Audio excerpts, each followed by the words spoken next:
আসসালামু আলাইকুম মলি স্যারের অনলাইন কোচিং এ সবাইকে স্বাগত। আজ আমরা ফিনান্সিয়াল ম্যানেজমেন্টের প্রথম যে ম্যাথ অধ্যায়টা, capital budgeting and risk analysis এর 2 নাম্বার বেসিকটা শিখবো। প্রথম বেসিকটা আমাদের 3টা অঙ্কের মাধ্যমে শিখতে পারছিলাম, সর্ট এন্ড ইকুইভ্যালেন্ট মেথড। আজকে আমরা শিখবো হলো আমাদের RADR, রিস্ক অ্যাডজাস্টেড ডিসকাউন্ট রেটের মেথডটা শিখবো। সহজ এবং ইম্পর্টেন্ট মেথড। এই অধ্যায়ে আর কি প্রথম চ্যাপ্টার মেথডে আছে 5টা। 5টার মাঝে আপনার দ্বিতীয় মেথডটা আজকে শিখে ফেলবেন।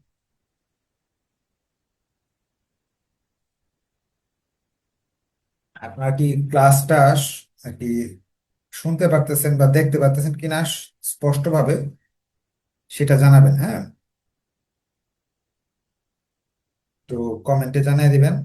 আর যারা জুমে আছেন তারা একটু মেসেঞ্জার গ্রুপে লিখে দিবেন যে ক্লাস শুরু হয়ে গেছে।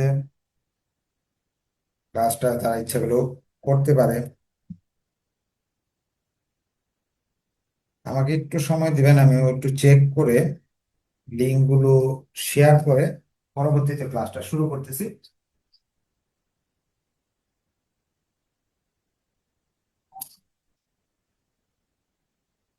এই চ্যাপ্টারটা কিন্তু খুবই ইম্পর্টেন্ট চ্যাপ্টার। অনেক সময় 2টা অঙ্ক আসে এই চ্যাপ্টার থেকে, 2টা ম্যাথও আসে। আর এখন তো প্রশ্নের প্যাটার্ন চেঞ্জ হয়েছে। আপনার প্রশ্নগুলো বানায় বানায় আসতেছে। যদি আপনি ভালো করে না পড়েন তাহলে পাস করাটা হয়ে যাবে কঠিন। আর এই সাবজেক্টে সবচেয়ে বেশি ফেল হয়, কারণ এই ফোর্থ ইয়ার যারা আছেন বা থার্ড ইয়ার যারা আছেন এই সাবজেক্টে একটু বেশি ফেল হয়। কারণটা কি জানেন? এই সাবজেক্টের ম্যাথের সাথে ম্যাথ দিয়ে পাশ করতে হবে আপনাকে। থিওরি আনসার করার সুযোগ থাকে না। কারণ হলো যে এটা তো থিওরি গুলো ইংরেজিতে আসে। আপনি যদি থিওরি যদি ইংরেজিতে ভালো, আর কি যারা ম্যাথ পারে না ভালো, তারা ইংরেজিতে থিওরিও ভালো লিখতে পারে না। ম্যাথ কেন পারে না? প্র্যাকটিসের অভাবে। হয়তো লেখাপড়া করে না, জব করে বা যে কোনো কাজে ব্যস্ত থাকে, ম্যাথে সময় দিতে পারে না, থিওরি কি লিখবে? এইসব কারণে এই সাবজেক্টটাতে ফেলের হার অনেক বেশি। এ, আপনার পাশ করার জন্য কি কি করতে হবে সেগুলো আমি সংক্ষেপে বলে দিব, টেনশনের কোনো কারণ নেই। আপনাদের অনেক বন্ধু বান্ধব আছে যারা টিচার খুঁজতেছে বা প্রাইভেট শুরু করে নাই, তাদেরকে একটু ইনফরমেশনটা জানিয়ে দিবেন শেয়ার মেনশনের মাধ্যমে। বা যদি আপনি আপনাদের যদি কলেজের কোনো গ্রুপ থাকে, স্টাডি গ্রুপ, সেই গ্রুপে দিলেও হবে। একেবারে নতুন থেকে প্রথম থেকে শুরু হয়েছে এই সাবজেক্টটা, প্রথম চ্যাপ্টার ম্যাথ চ্যাপ্টার। এখান থেকে শুরু করলে বেসিক একেবারে 100% শিখে যেতে পারবেন, হ্যাঁ।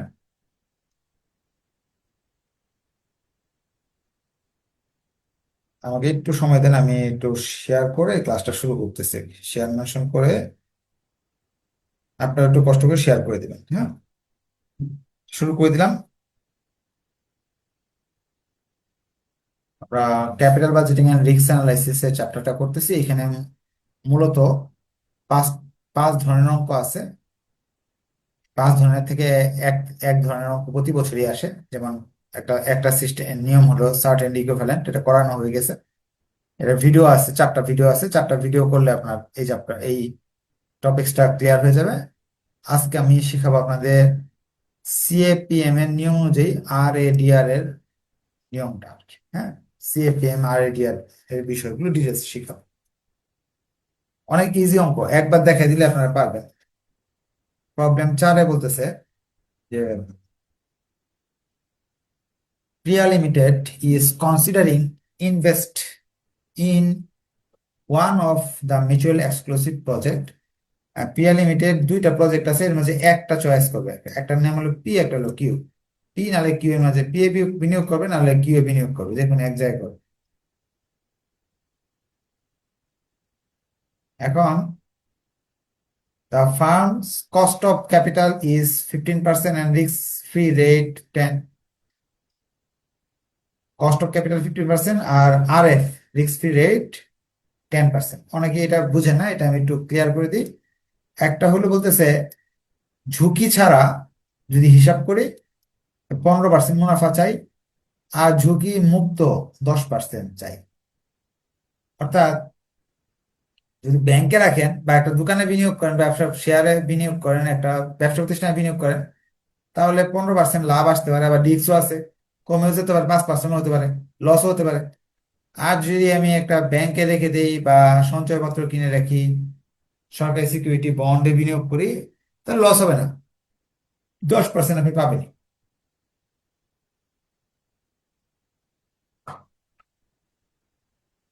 এখন এই দুইটা দিয়ে বলছে এটাকে আর এম বলা হয় বা কে এম বলা হয় এটাকে, আর এটাকে বলা হয় হলো R F, risk free rate.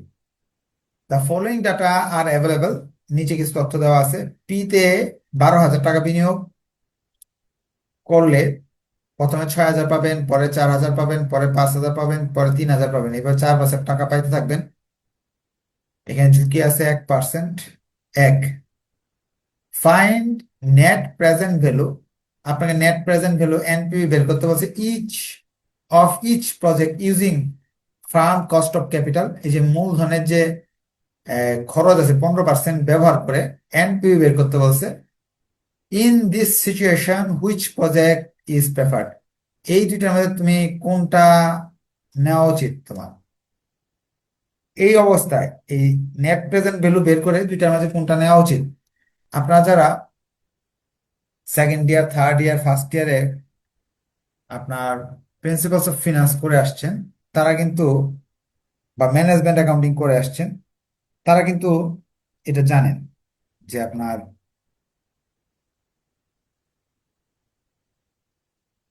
Capital budgeting করার জন্য এরকম একটা ঘর প্রয়োজন হয়।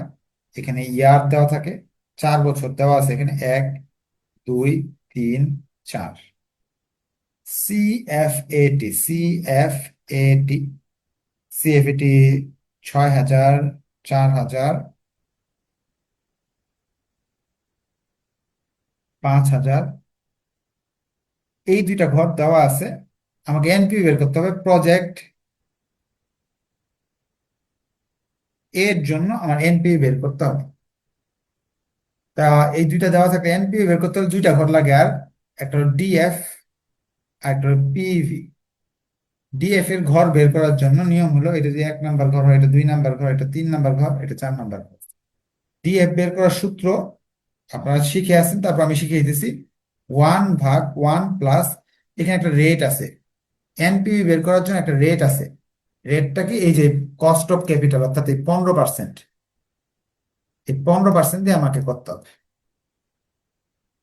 15% হলে 15% মানে এটাকে 100 দিয়ে ভাগ, 15কে 100 দিয়ে ভাগ, এটা তো পারেনি, 0.15, 0.15 পাওয়ার জি, যদি আমি 1 দেই এখানে, তাহলে এই মানটা চলে আসবে। এই মানটা আসতেছে হলো 870। যদি এখানে 2 দেই, 2 দিলে এই মানটা চলে আসবে 756। 3 যদি দেই তাহলে আসবে 658। 4 দিলে এটা। যদি বুঝে যান তাহলে ওকে লিখেন, না বুঝতে পারলে আমাকে কাছে কোয়েশ্চেন করতে পারবেন, আপনারা কমেন্টও বলতে পারবেন, অথবা যারা জুমে আছে তারা কিন্তু হাত উঠে হ্যান্ড রাইজ করে আমার সাথে কথা বলতে পারবেন সরাসরি, যে স্যার আমি তো এটা বুঝি না, আপনি কি করাইলেন। হ্যাঁ, এইভাবে সরাসরি কথা বলার সুযোগ আছে। একজন কমেন্টে লিখছে, স্যার ফিনান্স এবং ব্যবসায় গণিত কয়েকদিন সময় আছে, মেকআপ করতে পারবো? অবশ্যই পারবেন। আমার এখানে এরকম হাজার হাজার স্টুডেন্ট আছে যারা পরীক্ষা 3 দিন আগে ভর্তি হয়েও বই শেষ করে ফেলছে। কিভাবে? 3 ঘন্টা লাগে এক চ্যাপ্টার শেষ করতে, 3টা চ্যাপ্টার করলে 5 নাম্বার আসে। 9 থেকে 10 নাম্বার, 10 ঘন্টা যদি সে আপনার গড়ে ম্যাথ করে, প্লাস থিওরি যদি 2-4 ঘন্টা বা 5 ঘন্টা 6 ঘন্টা থিওরি এ পার্ট বি পার্ট পড়ে, অর্থাৎ 15 ঘন্টা টোটাল যদি সময় দেয়, তাহলে একটা সাবজেক্টে পাশ করার সম্ভব। সেটা আমি পরীক্ষার 3 দিন আগেও কিছু ইনস্ট্রাকশন দিয়ে দিই যে কি সিস্টেমে অঙ্ক করলে ভুল অঙ্ক নাম্বার পাওয়া যাবে, কি টেকনিকে আপনি পাস করতে পারবেন। হ্যাঁ, অবশ্যই পারবেন, টেনশনের কোনো কারণ নেই। যে কোনো সাবজেক্টে আপনি অ্যাডমিশন নিয়ে পরীক্ষার 3-4 দিন আগে যদি ভর্তি হতে পারেন, বই শেষ করার টেকনিক আছে। কিন্তু আপনাকে টোটালি পাস করার জন্য প্রায় 15 ঘন্টার মতো একটা সময় দিতে হবে একটা সাবজেক্টের পেছনে। এই দুইটার গুণফল এখানে চলে আসবে। আপনারা যদি বুঝে যান তাহলে ওকে লেখেন, আর কোনো কোয়েশ্চেন থাকে কোয়েশ্চেন করতে পারেন যে স্যার বুঝিনি।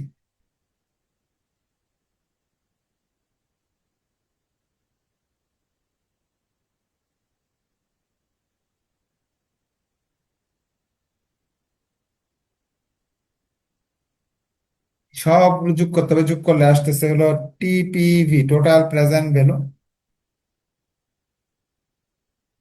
এখন আমাকে বের করতে হবে এনপিভি। এনপিভি, এনপিভি বের করা অনেক সহজ। TPV minus NCO. টিপিভি হলো এটা। এনসিও, এনসিও মানে কয় টাকা বিনিয়োগ, বিনিয়োগ তো সবার উপরে লিখে দিছিল তারা। বিনিয়োগের পরিমাণ 12,000 টাকা। তাহলে এখানে আপনি 12,000 লিখবেন। এনপিভি বেরিয়ে আসতেছে কত? 1250 টাকা। এভাবেও করা যেতে পারে। পরবর্তীতে প্রজেক্ট বি এর জন্য এই ঘরটা আবার করবেন, করে অঙ্কটা করে ফেলবেন। যেহেতু আপনারা এইসব করে আসছেন, এক্সপার্ট এইসব বিষয়ে, সো আমি একটা ছকের মাঝে ওই প্রজেক্ট বিটাও করে ফেললাম। এটা প্রজেক্ট এ ছিল, প্রজেক্ট বিটাও এক ছকে করে ফেললাম, যেহেতু আপনারা পারেন।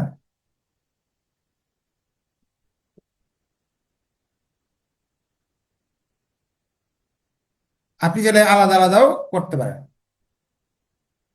এই ইয়ারের ঘরটা এখানে এক্সট্রা করলাম না, যেহেতু এইখানে একবার লিখছি, লেখার প্রয়োজন নেই। প্রজেক্ট বি এর সিএফ এটি এই জায়গায় দেওয়া আছে, এই জায়গায় 4, 6, 8, 11। 4, 6, 8, 11 আছে। ডিএফ তো এটার জন্য যেই পার্সেন্ট, 15%, এটার জন্য তো 15%, মানে ডিএফ আবার নতুন করে লিখলাম না, ওইগুলা লিখে ফেললেই হয়ে যাচ্ছে।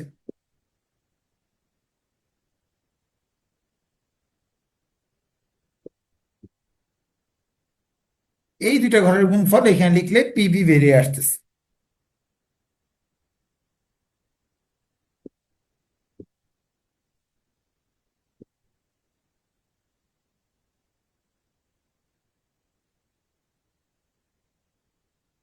সবগুলো যোগ করলাম।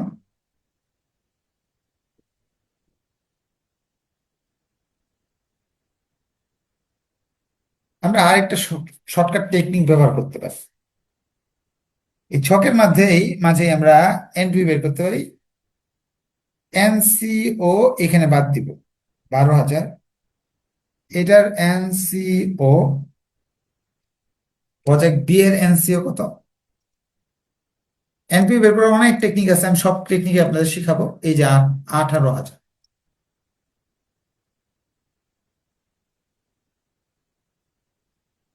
এটা আসতেছে 1250 টাকা এনপিভি। এনপিভি আসতেছে হলো 1572 টাকা। এখন আপনাদের কাছে কোয়েশ্চেন, গতকালকের যারা, গত দিনের যারা ক্লাস করছেন সবাই পারবেন। তারপর আমি আবার কোয়েশ্চেন করতে যাচ্ছি আপনাদের কাছে। বলেন তো, এখন কোন প্রজেক্টে, ইন দিস সিচুয়েশন, এই সিচুয়েশনে কোন প্রজেক্টটা নেওয়া উচিত? আপনারা বলেন, পি না কিউ, একটু কমেন্টে বলেন তো আপনাদের কি মনে আছে, আমি জানতে চাচ্ছি।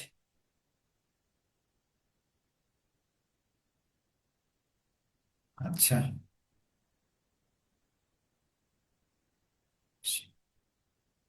লুবনা বি, শিরিন আক্তার বললো বি। আচ্ছা, রাজীব কিউ, আচ্ছা বি আর কিউ একই। প্রজেক্ট বি, ঠিক আছে। জাহিদ বি, সবাই বি বি। আমরা এটা এটা পি কিউ লেখা দরকার ছিল, আচ্ছা সমস্যা নেই। বি আর পি কিউ একই। হ্যাঁ, সবাই এটা বলতেছে। আপনারা যারা আছেন সবাই কি একমত? প্রজেক্ট বি না? সবাই প্রজেক্ট বি, তার মানে আমাকে যারা পড়তেছে, হ্যাঁ, আচ্ছা শাহরিন, এখন যারা যারা পড়তেছেন সবাই তার মানে ক্লাস মনোযোগ দিয়ে করেন, হ্যাঁ। Thank you. আমাদের এটা কমেন্টে আমি জানাবো যে project Q should be preferred.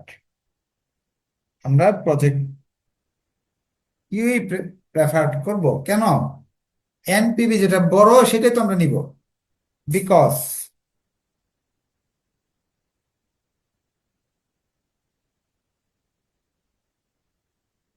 It's NPV is higher than other, বা প্রজেক্ট কি পি, এভাবে লিখতে পারেন, হ্যাঁ। বা আপনি যেভাবে সুবিধা লিখলে হবে। তা প্রথম রিকোয়ারমেন্ট আমাদের শেষ। দ্বিতীয় রিকোয়ারমেন্ট হচ্ছে determine the RADR using CAPM। RADR জিনিসটা কি? আর দ্য রিস্ক, এতে অ্যাডজাস্টেড, ডি তে discount, are the rate, risk adjusted discount rate. আমাকে আমাকে বের করতে বলতেছে ঝুঁকি বাদ দেওয়ার পরে কত পার্সেন্ট লাভ থাকবে ইউজিং CAPM মেথড। সিএপিএম এর নীতিমালা অনুযায়ী, সিএপিএম হলো ক্যাপিটাল অ্যাসেট প্রাইজিং মডেল। এই নীতিমালা অনুযায়ী ঝুঁকি বাদ দেওয়ার পরে কত, এটা একটা পপুলার মেথড। এই সূত্রটা আপনাদের রিস্ক এন্ড রিটার্নের খুবই জনপ্রিয় একটা মেথড। আপনার শেখা আছে অথবা অথবা লাগবে ভবিষ্যতে। সিএপিএম এর রিস্ক অ্যাডজাস্টেড ডিসকাউন্ট রেট সূত্রটা এরকম: RF plus RM minus RF into RI। এখানে RM এর জায়গায় কেএম বসানো যায়, এর এখানে বিটা বসানো যায়, হ্যাঁ। এগুলো কোথায় আছে? RF, এই যে RF হলো এটা রিস্ক ফ্রি রেট 10%, কোনো ঝুঁকি নাই। আর RM, RM হলো আপনার এই যে এটা market rate 15%, cost of capital, আর এটা 10%। এই দুইটা, এটা RM আর একটা RF পেগলা। RI হলো এই যে রিস্ক ইন্ডেক্স, ঝুঁকির হার। এ পি এর জন্য একটা, কিউ এর জন্য একটা। তাহলে এখানে হিয়ারে RF 10 মানে 0.10, RM 15 মানে 0.15, বিটা, বিটা না তো RI, RI পি এর জন্য হলো 1, RI কিউ এর জন্য হলো 0.6। এখন আর এ ডি আর যখন পি প্রজেক্টের জন্য করতে যাব, RF এর মান 0.10 লিখবো, RM এর মান 0.15, 0.10, RI হলো 1। সম্পূর্ণ সাইন্টিফিক ক্যালকুলেটরে উঠাবো, আসবে 15%। আর এ ডি আর কিউ এরটা যখন করতে যাব, RF এর মান তো ঠিক থাকবে, RM এর মানও ঠিক থাকবে। এটা উত্তরটা 0.15 আসবে। পরে যখন আপনি এটাকে 100 দিয়ে গুণ করবেন, উত্তর 15% আসবে।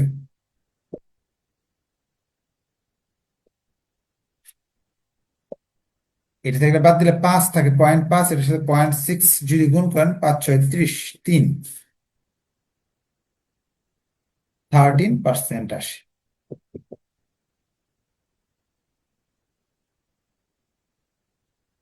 এখন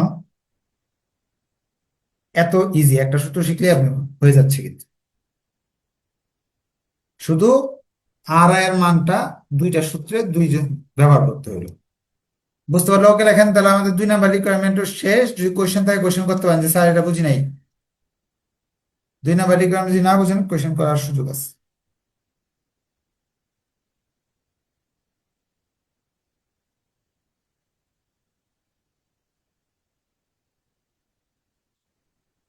আচ্ছা, এখন C নাম্বারে একটা কোয়েশ্চেন করছে, compare compare compare your finding. আপনার যে এখানে যে এগুলো ইয়ে করছেন, ক্যালকুলেশন করছেন, তার মধ্যে কম্পেয়ার করতে বলছে, তুলনা করতে বলতেছে। A and B, A and B যে রিকোয়ারমেন্ট, এই দুইটা রিকোয়ারমেন্টের তুলনা করতে বলছে। এই দুইটা রিকোয়ারমেন্ট অনুযায়ী যে হুইচ প্রজেক্ট, দুইটা প্রজেক্টের মধ্যে কোন প্রজেক্টটা, which project do you recommend for the firm. এখানে আমরা একটু কনফিউশনে পড়ে যাচ্ছি, কারণ আমরা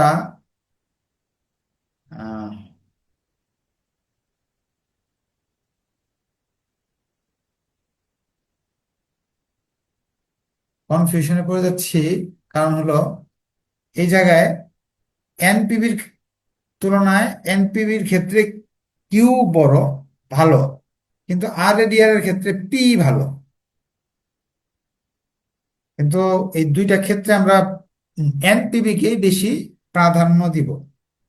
আমরা লিখবো compare findings in require A and B project. Q can be recommended for the firm because it has higher NPV than project P. অর্থাৎ এই জায়গায় এই লাইনটার মাঝে এই শব্দগুলো লিখে শুধু লিখে দিব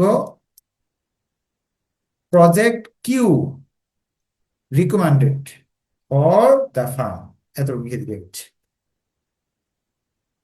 তাহলে এই অঙ্কটা যে শেষ করলাম, দেখবেন আপনি আজকে যদি বই নিয়ে বসেন, এই টাইপের অঙ্ক অনেকবার আসছে, ইউনিভার্সিটি কোয়েশনে ভরে গেছে। 2017 সালে আসছে, 2000 ফিনান্স ডিপার্টমেন্ট, অ্যাকাউন্টিং ডিপার্টমেন্ট, 2012, 2020 সাল ম্যানেজমেন্ট ডিপার্টমেন্ট, তারপরে আপনার অনেকবার আসছে।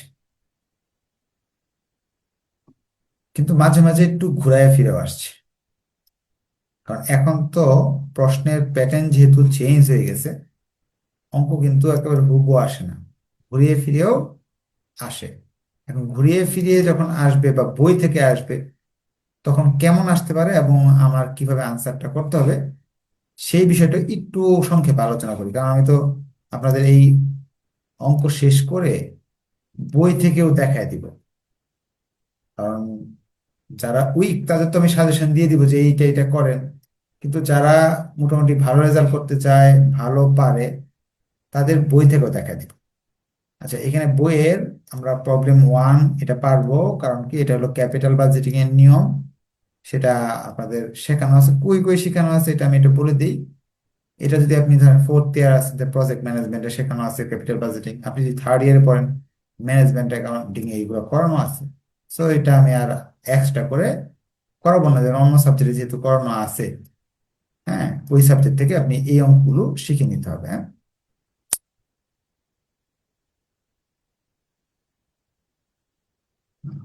আচ্ছা, আমি আজকে যেটা করলাম এটা বইয়ে কেমনে আছে, এই যে দেখেন, আমরা আজকে যে অঙ্কটা করলাম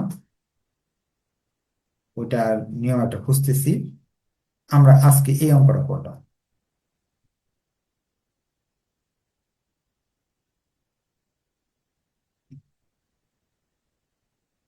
এই নিয়মটা আমরা করলাম আজকে।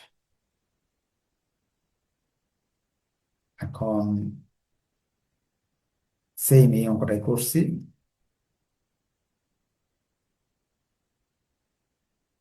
এখন C নাম্বার রিকোয়ারমেন্টটা একটু দেখি। সরি, এটা না, 5 নাম্বার, এটা এটা না, এটা না।